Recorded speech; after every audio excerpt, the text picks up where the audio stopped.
ये जो मार मार के खाते हैं ये अपराध में आता है, और अपने प्राण की रक्षा में कोई मारा जाए तो वो अपराध की दृष्टि में नहीं आता है।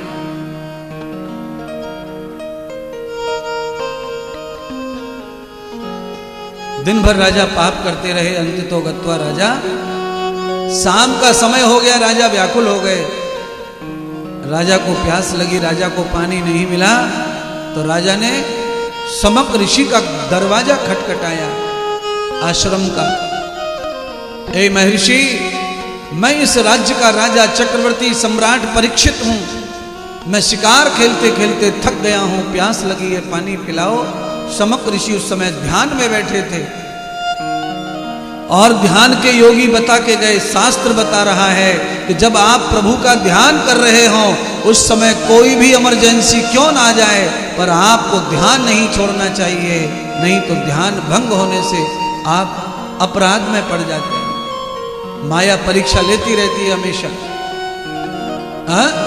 इसीलिए पूजा पाठ ध्यान साधना करते समय आप इसके लिए उसके लिए उठा मत करो पूजा पाठ में से। एक बार बैठ गए तो पूजा करके उठेंगे। परमात्मा परीक्षा लेने के लिए कभी पति को घर में लाएगा, कभी बच्चे को रुलाएगा, कभी और कोई काम करवाएगा। परमात्मा स्वयं देखते रहते हैं कि मेरा भगत कितना पक्का है और कितना कच्चा है। भगवान कृष्ण ने विट्ठल का रूप धारण किया, पांडुरंग का रूप धारण किया। कैसे किया? भगवान कृष्ण कैसे पांडुरंग बन गए, कैसे विट्ठल बन गए, कैसे विठोबा बन गए? ये केवल माता पिता की सेवा करने वाले एक भक्त के कारण भगवान को विठोबा का नाम मिला, विट्ठल का नाम मिला। कृष्ण ने आवाज लगाई, मित्र मैं आया हूं दरवाजे पर। मित्र ने कहा, देखो कृष्ण आप आए हो, आपका स्वागत है, पर इस समय अपने माता पिता को स्नान करा रहा हूं, तब तक तुम्हें दरवाजे पर ही इंतजार करना पड़ेगा। भगवान को इंतजार करवा दिया। कहा मेरे पैर जल रहे हैं यार धूप में। तो एक ईंट पड़ी थी पानी में जिस पे माता पिता बैठ के नहा रहे थे, वही गीली ईंट फेंक दी और कहा इस पे खड़े हो जाओ। तो भगवान कृष्ण ईंट पर खड़े होने के कारण विठोबा बन गए। विठ उभा माने खड़े होना मराठी भाषा में। परमात्मा ऐसे भक्त की परीक्षा ली तो परीक्षा में भगत पास हो गया। भगवान को भी हटा दिया, भगवान के लिए भी खड़े होके नहीं गया सेवा छोड़ करके, माता पिता की सेवा कर रहा था। अगर हम माता पिता की, भगवान की, पूजा पाठ की कोई भी सेवा कर रहे हैं, ऐसी सेवा में सेवा की सामग्री को छोड़ के नहीं जाना चाहिए। अगर आप सेवा पूजा शुरू नहीं कर पाए तब तक कोई आवाज आ जाए तो आप चले जाओ, पर आपकी आधी पूजा हो गई, आधी बाकी, और दरवाजा खोल खटखटाया किसी ने और आप तब चले गए, खोल के आए, ये पाप है, ये अच्छी बात नहीं है आपके लिए।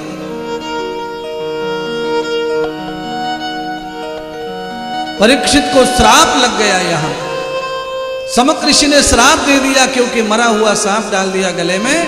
हे राजन, मेरे पिता का तुमने अपमान किया है, इसलिए ये सांप ही तुम्हारा काल बनेगा। 7 दिन में ये जीवित होकर तुम्हें डस के तुम्हारा जीवन समाप्त कर देगा। कहते हैं राजा परीक्षित की भविष्य में आचार्यों ने घोषणा कर दी थी जन्म के समय, मृत्यु तो सांप के डसने से ही होगी, पर अंतगतेन स्वया स्वरूपम, अंतिम जन्म होने के कारण राजा को सांप के डसने से मृत्यु आने पर भी राजा को अधोगति नहीं होगी, क्योंकि राजा का अंतिम जन्म है ये। इसी कारण राजा जो है सांप के डसने के कारण राजा भयभीत हो गए। राजा लौटकर अपने महल पर आए और आकर सब अपनी पत्नी बच्चों को हाल सुनाया, और राजा ने अपने हार मोती सब उतार के फेंक दिए और जो दुष्ट मुकुट था उसे भी उतार कर फेंका। तब राजा की बुद्धि शांत हुई, सरल हुई, क्योंकि कलयुग का प्रभाव जो बुद्धि में मुकुट के द्वारा प्रवेश हो गया था वह शांत हो गया। तब राजा को ध्यान आया कि अब राज्य किस काम का, अब ये कुबेर का खजाना किस काम का, अब ये सुंदर पत्नी किस काम की, ये तो सब 7 दिन में मुझसे छिन जाएंगे। मेरे पास अब 7 ही दिन बचे हैं। अब मुझे संसार में, पत्नी में, धन में मोह न लगाकर मुझे अब गोविंद से मोह लगाना चाहिए। राजा राज्यपाट छोड़कर अपने पाप की निवृत्ति के लिए निकल पड़े। राज्य त्याग करके हस्तिनापुर का त्याग कर दिया। मार्ग में राजा जा रहे थे, संतों से मुलाकात राजा की हुई। संतों ने सबने एक ही रास्ता बताया, जाओ गंगा जी के तट पर श्री सुखदेव जी साधना तप में लीन है और इस समय वही संत सबसे बड़े हैं और वो तुम्हें शरणागति ले लेंगे तो वो तुम्हारा उद्धार कर देंगे और ये श्राप से मुक्त कर देंगे। प्यारे बंधुओं, जन्म जन्म का श्राप हर एक व्यक्ति के साथ चल रहा है। कोई ना कोई श्राप सबको लगा। किसी को किसी प्रकार का श्राप लगा है, किसी को बीमार होने का, किसी को गरीब होने का, किसी को कुरूप होने का, किसी को दुखी होने का। सबको श्राप तो कोई कोई लगा हुआ है। इन सारे श्रापों से मुक्ति के लिए केवल एक ही जादू है और वो है गुरु भगवान। गुरु की शरण में चले जाओ, श्राप मुक्त हो जाते हैं। उनके पास में मार्ग है श्राप से मुक्त होने का और वो नाम दान करते हैं, वो ज्ञान दान करते हैं। आपके अंदर छुपा बैठा श्राप नाम के प्रभाव से, सत्संग के प्रभाव से छू हो जाता है, आपसे दूर चला जाता है। महात्मा संतों ने राजा को जो ज्ञान दिया, राजा की बुद्धि ने उसी ज्ञान को उस समय सबसे सत्य समझा। राजा चले गए, सुखदेव जी के पास पहुंचे। आदरणीय भगवान श्री सुखदेव जी ने राजा परीक्षित को देखा, गले से लगा लिया। राजा ने दंडवत प्रणाम किया, आशीष दिए गुरुदेव ने और स्वीकार कर लिया राजा को। हे राजन, अब चिंता न करो, तुमसे अपराध तो हुआ है और उस अपराध के कारण तुमने अपना परिवार त्याग दिया। तुम मेरे शरण में आए हो, निश्चित होकर के अब तुम यहां बैठो मेरे शिष्य बनकर। भगवान सुखदेव ने राजा परीक्षित को अपना शिष्य बना लिया, मंत्र दान कर दिया, भगवान श्री कृष्ण का नाम दान कर दिया। आसन पर बैठकर कहा कि इस परमात्मा श्री कृष्ण के नाम का जाप करो और कानों से भगवान की कथा श्रवण करो। हाँ, मन में अंदर ही अंदर भगवान का जाप चलता रहे, कान कथा सुनते रहें, आंखें सुनाने वाले को देखती रहें और जो सुना रहा है चाहे वो कितना भी सामान्य क्यों ना हो, पर जब तक वो व्यासपीठ पर बैठा है उसे साक्षात भगवान मानकर ही दर्शन करते रहो। कोई बुराई, कोई कमी नहीं देखनी है उसमें। वो कितना महान है, कितना नहीं, ये बात व्यासपीठ से उतर के सोचेंगे, पर वो इस स्थान पर बैठ गया है तो उसे भगवान का ही रूप मानकर देखते रहना, आंखों से उसकी वाणी को सुनते रहना। ये गद्दी ही ऐसी है, ये आसन ही ऐसा है। यहां सामान्य व्यक्ति भी बैठता है तो वो भी देवत्व को धारण कर लेता है, स्वरूप बदल जाता है उसका। उसके स्वरूप में स्वयं नारायण प्रवेश कर जाते हैं, कृष्ण प्रवेश कर जाते हैं। बहनों भाइयों, आज भगवान सुखदेव ने राजा परीक्षित को कहा, राजन अब निश्चिंत हो जाओ, अब तुम्हें वो श्राप और कली पुरुष कलयुग सताएगा नहीं। क्यों? क्योंकि तुम भागवत की शरण आ गए हो और भागवत की शरण आने वाला, गुरु की शरण आने वाले को सताता नहीं। प्रायश्चित का पाप, ये कलयुग का पाप सताता नहीं है, निश्चिंत हो जाता है प्राणी। जैसे छोटा बालक माँ की गोद में आके निश्चिंत हो जाता है, वैसे ही भागवत की शरण में आया हुआ प्राणी पूर्णतः निश्चिंत हो जाता है। उसके जीवन के सारे डर खत्म हो जाते हैं और वो अभयम हो जाता है।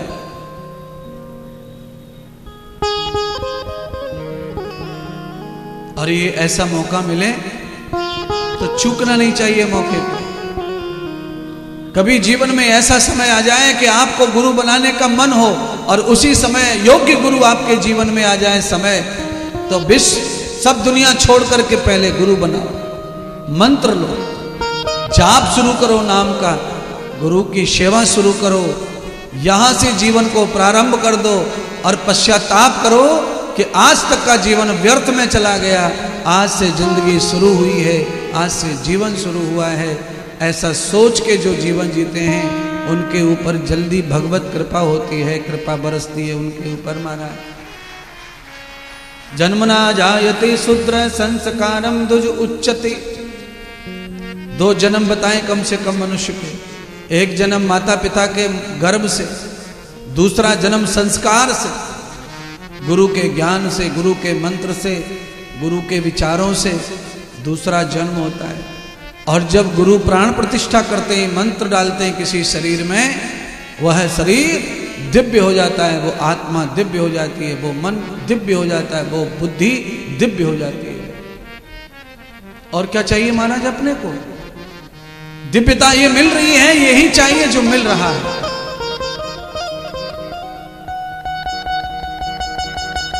और एक बार गुरु की भक्ति में लग गए तो सारी दुनिया को झटक दो, पटक दो, पर उस भक्ति से अपने आप को दूर ना करो। क्यों?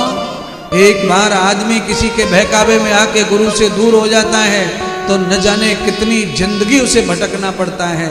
फिर उसका विश्वास बड़े बड़े महर्षियों पर भी जमना कठिन हो जाता है, उसके जीवन में पूरी तरह नरक आ जाता है, पूरी तरह उसके जीवन में कलयुग आ जाता है। ये ध्यान कर लो। इसीलिए छोटी छोटी बातों के बहकावे में भी आना नहीं चाहिए। कभी कभी आदमी हल्के कानों से अचानक किसी बात को सुन ले कि हमने भाई ऐसा सुना है फलाने गुरु के बारे में, सच है झूठ है नहीं, खाली सुना, कान ने मान लिया, दिल ने भी मान लिया, ये नर्क है पूरा। सब जीवन में चाहे जितना किसी के जीवन में, पर्सनल जीवन में किसी के दोष होता है, वो शिष्य के ऊपर लागू नहीं होता है। केवल गुरुदेव के अंदर जो त्याग और तप होता है वही फल शिष्य को प्राप्त होता रहता है। गुरु के दोष शिष्य में नहीं आते। क्यों? डीएनए अलग अलग है गुरु चेला का, माता पिता के दोष भी आते हैं औलाद में, पर गुरु के दोष शिष्य में नहीं आते। गुरु का केवल धर्म ही, गुरु का केवल ज्ञान ही शिष्य में प्रवेश करता है। इसीलिए सुबह शाम परमात्मा से प्रार्थना किया करो, तेरे रास्ते से हटाए न कोई, लगन का ये दीपक बुझाए न कोई। तेरे रास्ते से हटाए न कोई, लगन का ये दीपक बुझाए न कोई।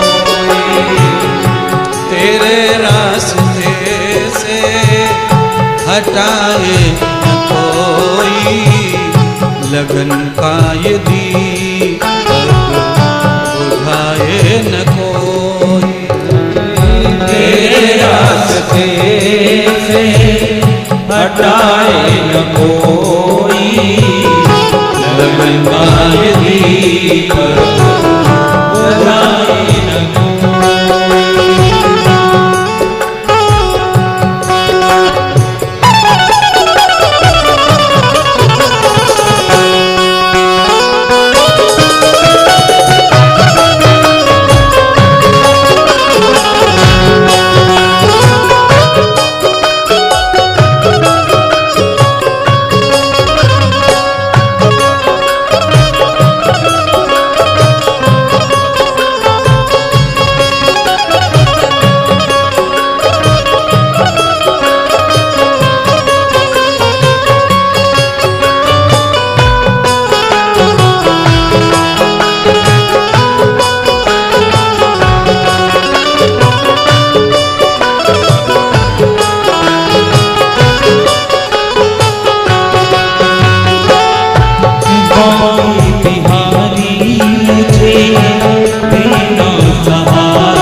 इशारों से मुझको